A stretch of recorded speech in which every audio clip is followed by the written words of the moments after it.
basically help women to reset their lives. And I do that using breath work, inner child healing, soul rebirthing, sexual de-armoring, and ancestral healing. Today, I wanted to focus on one part of my teachings. What is the impact of transgenerational karma on your life today? And I'm going to keep it a bit general, but know that every ethnic group has their own specific karma and trauma linked to it. Also, the culture that you were born in, the country you were born in, where you're located in the present moment. And it's interesting to see how limiting and even destructive patterns are passed on in the lineage and through the bloodline. And it's almost like we want to be good sons and daughters. So we recreate a certain disease or a pattern. And often it's also programmed into us from when we were little kids. So the way our brain operates is that before the ages of 12, and especially before the age of 7, we are very impressionable. That before the age of 7, it's almost like we're in a hypnotic state, and everything we're experiencing is just coming in straight into our subconsciousness. So a lot of the things that as adults we want to shift and change, and we try to do it with our logical, analytical mind, we won't be able to access that. We won't be able, because once there's a trigger or something really upsets us, we're going to go straight back to that default setting, something that has been imprinted deeply into our cell memory. And our bodies are like giant memory banks. And to talk about the ancestral and transgenerational karma, just imagine for a minute, you as an egg before conception were already present in your grandmother's womb, inside of your mother's body. So you already got the imprint from your grandmother, of course, from your mother, and then during childhood. So even before you're conceived, there's already trauma imprint in your DNA. So when we look at ancestral healing, transgenerational healing, you can see that sometimes things skip a generation. You may have more of the trauma that's linked to your maternal grandmother than to your mother, for instance, or your father.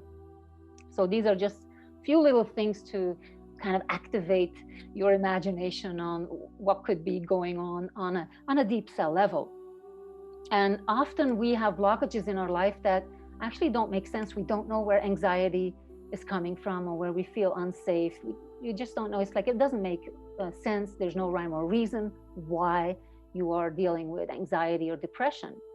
Now just imagine that in your ancestry, imagine the impact of war, abuse, slavery on both sides of the equation. It could be that your family were slave owners, or maybe you were in some type of slavery situation, which also happened in Europe. It happened in every country.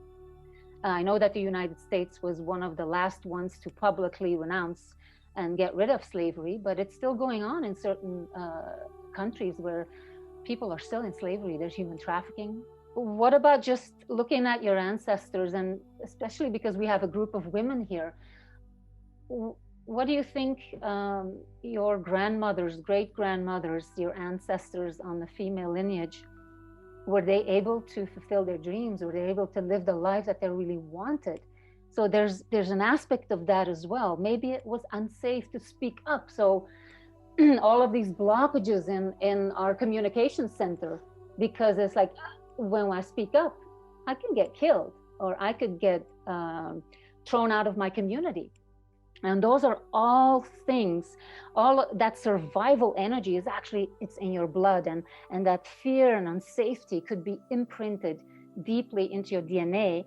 And I look at it as frozen energy on the deepest cell level. Now, when we look at epigenetics, we all know that we do not need to hold on to that. But I do believe that we are able to break those patterns that were passed on from generation to generation to generation. We can stop that toxic cycle. Just close your eyes for a few moments, take a deep breath in, and just go over your life, over the timeline, you from when you were a little baby all the way to the now moment.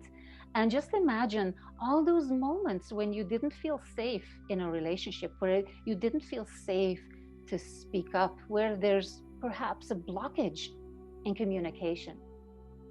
go back and forth over the timeline. You just fast forward, you rewind, looking at yourself at all the different ages, looking at where you struggled with self-love, self-trust, self-respect, worthiness. And maybe as you grew a little bit older, maybe there was a fear of being successful or a fear of not being successful. Maybe there was an out of balance mentality between abundance and poverty that didn't make any sense. How about boundaries? How about boundaries? How about your feminine masculine balance inside of yourself and how you attract relationships into your life? A big one is also violence. When you have violence running through your ancestral lineage, and that could be because somebody was in slavery or somebody was in a war and had deep trauma, and it's actually like a wounded child is raising wounded children. So think about all the violence that may have been running through your lineage.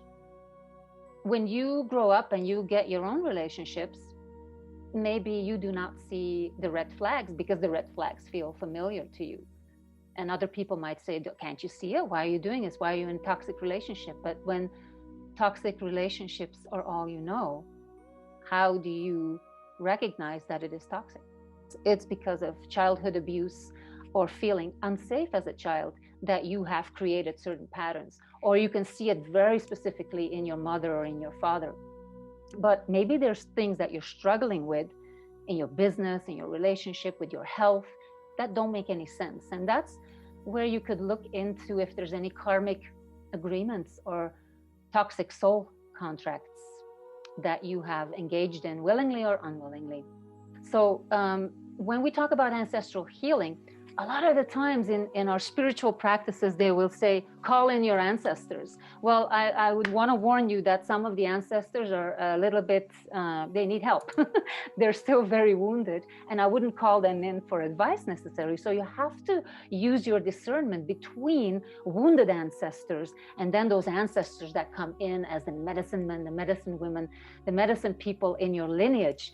And one important thing that I want to say to kind of close this off is, if you felt on some level responsible to heal your family, and I know a lot of us come in with that, like we need to heal our family, I want to invite you to entertain for just for now, just for 1 minute, entertain the possibility to letting go of the responsibility to heal your family and to step in from a different angle, where you are stopping the toxic cycle. So you're helping the present generations and the future generations to end that toxic cycle. But as we go into a deeper ancestral healing, you can actually orchestrate it for your lineage all the way back to the source of creation, on the side of the mother, on the side of the father, both ancestral lineages. You can facilitate healing, but it's like Paulina is organizing this event, and she has all these speakers, and Paulina organizes it, and then she can sit back and enjoy her creation. And that is what I want to offer, is doing the ancestral healing in that capacity, where you do not have to do the healing, but you are orchestrating it. And I want to invite you all. I have a deep dive ancestral healing workshop series coming up, 4 workshops, each 3 hours, where we will dive deeply into all of these different aspects. And thank you everybody for listening to me ranting. I hope I stayed within time, and thanks so much for listening. That was amazing and so powerful. I'm sure everyone in the room can agree with that.